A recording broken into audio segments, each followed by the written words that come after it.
會早晨，我係 Joshua，係 Stephen 傳道嘅門徒。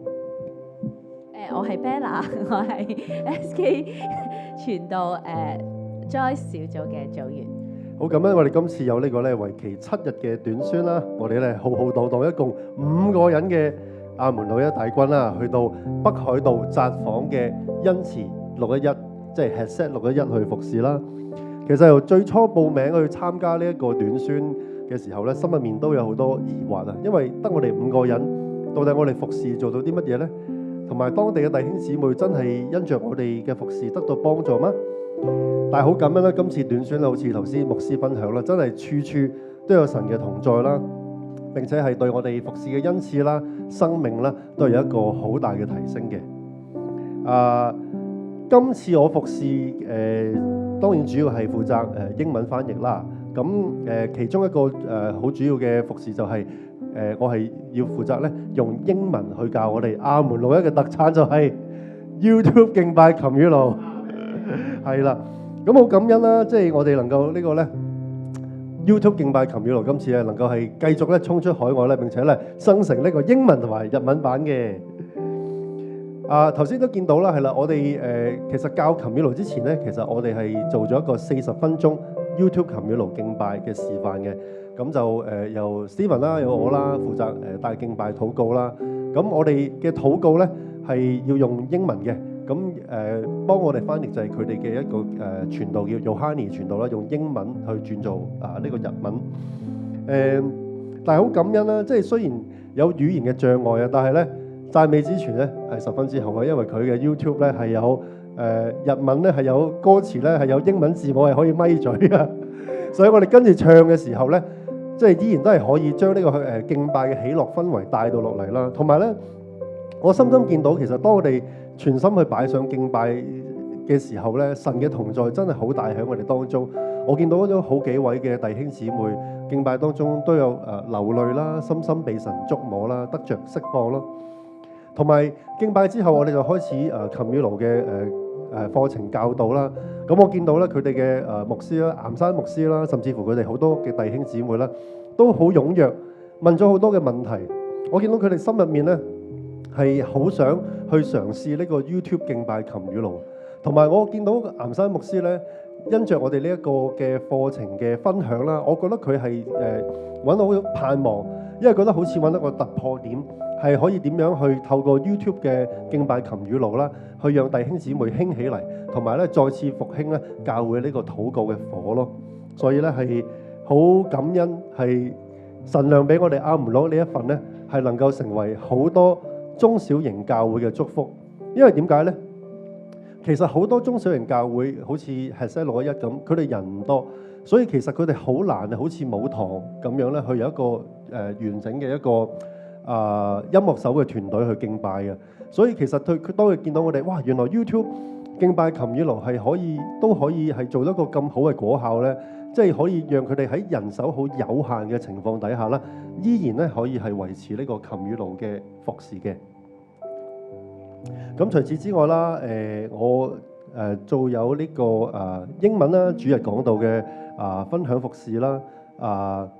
負責翻譯啦，號角醫治啦。咁頭先係啦，呢張相大家睇到其實短片嗰度咧，你見到係 Stephen 佢負責用廣東話講道，咁佢哋嘅傳道係負責用日文講出嚟。但係其實後面咧係有一個轉折，係我坐喺後面就係用廣東話變英文，英文我就將講俾隔離佢呢位傳道去聽，咁啊聽過英文之後，第一時間講翻日文出嚟。咁對我嚟講係服侍上一個恩賜嘅提升，因為咧為咗唔想有太大嘅 delay，所以我係基本上 Stephen 可能要講2-3個字，我就已經要開始要翻譯出嚟，唔可以好似平時咁係我聽完成句，我先至去用英文講出嚟咯。但係好感恩啦，即係有聖靈嘅幫助。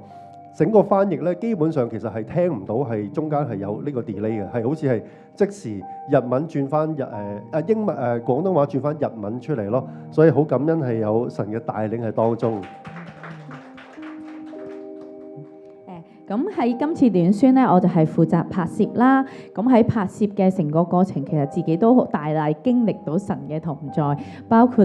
即係會見到611嘅車啦。跟住其實我哋路途當中咧，佢都影咗相，其實都係有611嘅其他嘅車同我哋同行嘅。係啊，都有啦。跟住包括我哋上山吹角敬拜嘅時候，都有一隻鷹喺我哋面前飛過啦，即係好快咁飛過，都大感受到神都係聽我哋禱告啊、敬拜啊，同我哋同在。咁同埋Stephen 醫治長短腳嘅時候啦，即係我自己拍攝就真係好望住咁睇下係咪真係真嘅先，而家就真係睇到隻腳慢慢一點一點咁樣伸翻出嚟咁樣咯。係啦，咁都係2到3公分嘅長短係好明顯啊，係好明顯係啦，咁就睇到啦。咁喺今次嘅即係服侍入邊啦，其實最重要嘅服侍咧就係我哋嘅牧師師母啦，透過分享佢17年嘅牧會經驗，去包括當中嘅挫折啦、艱辛啦，去分享同埋鼓勵即係當地嘅岩山牧師師母。咁即係喺呢度入邊咧，其實聽住佢哋分享都睇到，即係牧者嘅艱難同埋唔容易咯。好似我哋好多時都好想去我哋認為應該係索取牧者嘅愛啊。咁但係其實佢哋同我哋都係一樣，都好需要我哋嘅愛同埋去支持佢哋嘅。係，或者我分享少少呢個恩慈611，即係 Headset 611嘅一啲背景啦。岩山牧師師母咧係2015年加入611嘅。咁其實佢哋係加入611之前咧，已經係當地其中一間最大嘅教會，牧會咗都好長一段時間。咁但係2015年就加入611啦。其實過去係10年喺札幌牧會咧，係真係好艱難，好多嘅艱辛。首先聚會嘅人數其實一直都係停留喺大概20個人上下，冇乜特別太大嘅突破。咁財政奉獻方面亦都好有限制啦。另外都曾經經歷過同工嘅抑鬱症啦，又或者係曾經試過一段時間教會係試過係有1/4嘅弟兄姊妹咧係離開教會啊。所以其實當中佢哋嘅牧師師母都有諗過放棄嘅時候，所以真係好艱難，好艱難。但係好奇妙係牧師師母出發嘅時候求問神，神係特要同牧師師母講話去日本要去北海道去服侍。因為我哋去到嗰邊係雪中送炭，我見到咧岩山牧師師母咧，佢哋好感動啊，因為佢哋感受到嗰種牧會嘅艱辛同孤單咧，係好被牧師師母明白咯。同埋咧牧師師母分享咗好多喺澳門我哋牧會好多好實際、好有用嘅經驗經歷，係幫助佢哋係即係因為我哋都經歷過，曾經係仲係人數比較少、比較細嘅時候，所以好多嘅經驗分享。係點樣喺資源有效嘅情況底下，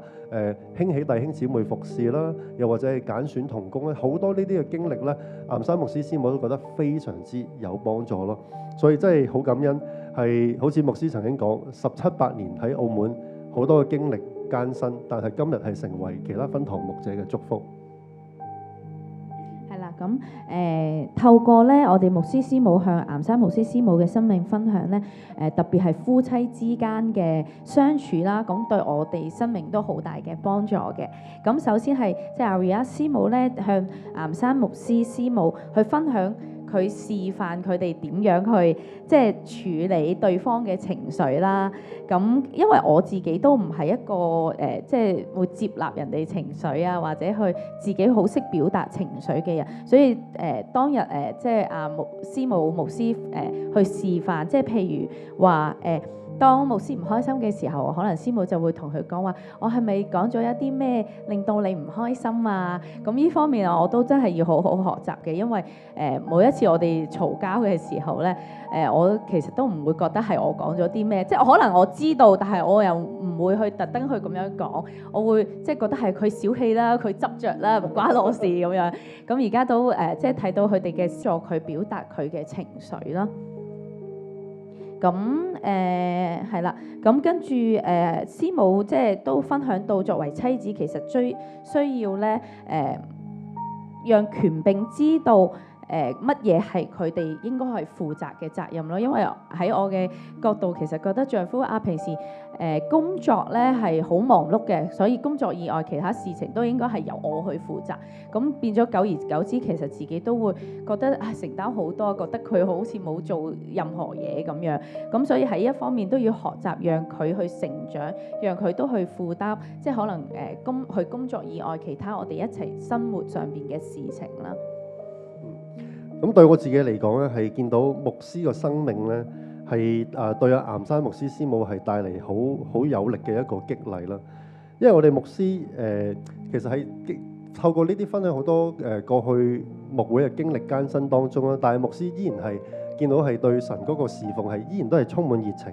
充滿喜樂，同埋縱然係中間有好多艱難挫敗當中，但係牧師依然都係展現出即係嗰個對問題艱難咧，依然都係百折不撓咯。所以係呢份生命力咧，我真係見到岩山牧師係真係被點亮，去點燃起嚟，即係繼續去有火去繼續堅持，同埋係相信神對佢哋揀選同埋突破咯。另外就牧師都有分享佢嘅牧會嘅經歷啦。其實佢當中佢講嗰句説話咧，對我幫助係十分之大。就係牧師就係話，作權柄嘅對於真理嘅標準唔能夠放低，但係喺服事上面，當團隊啦唔能夠馬上達到我哋嘅要求嘅時候咧，其實做權柄嘅應該係學習去放低自己，同埋去向對方去示範可以點樣做得更好，即係去陪伴住對方，等候住對方嘅成長，而唔係一味去抱怨啦、控訴對方，同埋自己心入面感到挫敗咯。咁牧師呢句説話其實對我自己幫助都十分之大。無論喺自己職場啦或者牧養上面咧，其實我自己都係一個好有要求嘅人。但係牧師呢句分享讓我真係學習，其實我哋要即係用生命樹嘅眼光去對待團隊，同埋我哋要學習去謙卑自己，用愛用神嘅等待嘅眼光去等待對方去成長咯。所以好多謝牧師嘅分享。好感恩啦，係啦，今次呢個北海道嘅短宣啦，牧師師母啦 Stephen 傳道對我哋嘅帶領啦，讓我哋可以經歷神，同埋咧生命恩賜各方面咧都係得到大大嘅提升，仲有對我哋嘅夫妻關係啦都好有幫助嘅。係啦，我都好感恩今次嘅行程啦，雖然人數唔多，少少嘅人，但係絕對係我哋嘅精心時刻，咁可以更多認識我哋嘅牧師師母啦 Stephen 啦，咁睇到即係牧師嗰份堅強不屈嗰個精神，嗰份喜樂，同埋師母嗰個温柔體貼啦、有智慧啦，同埋可以突破到我哋之間嘅關係。咁我都睇到我丈夫喺服侍上邊嘅滿足啦，咁我都要好好學習同佢更多嘅去同行。咁好開心可以喺生命樹下嘅群體入邊成長。好感謝耶穌。係啊，仲有特別都要多謝 Daniel 組長，因為好感激，因為我哋出發頭先牧師講，我哋嗰日朝頭早6點鐘，咁 Daniel 就已經係一架車喺澳門呢度車到我哋直接去香港機場，咁到埗嗰日都差唔多10點11點，跟住 Daniel 又喺香港接翻我哋，所以好特別多謝 Daniel。我哋將一切榮耀頌讚歸俾我哋天上嘅阿爸父。